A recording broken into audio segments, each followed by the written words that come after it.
ایک شخص نے اپنے ماں کی خدمت کئی سال تک کی۔ ایک دفعہ ماں سے پوچھا کہ ماں بتلا اب تیرا حق ادا ہو گیا ہے؟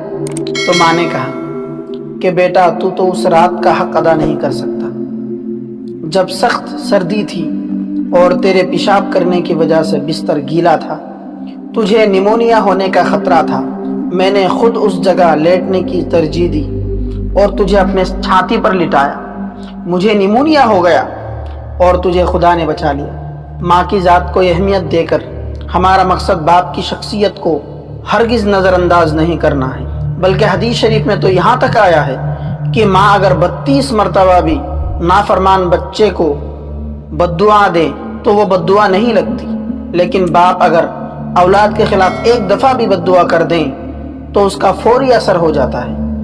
یہاں یہ اندازہ لگایا جا سکتا ہے کہ ماں باپ کا حق اولاد پر کتنا زیادہ ہے، لیکن ماں کا حق اولاد پر باپ کی نسبت فوقیت رکھتا ہے۔ ماں بچے پر 3 احسان کرتی ہے جبکہ باپ 1۔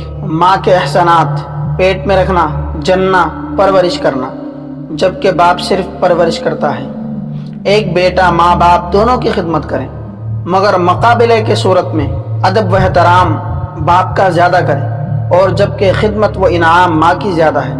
ماں باپ کے ساتھ سلوک یہ ہے کہ ان سے نرم اور نیچی آواز سے ہم کلام ہو، مالی اور جسمانی خدمات کریں، اپنے نوکروں سے ہی ان کے کام نہ کرائیں بلکہ خود کریں۔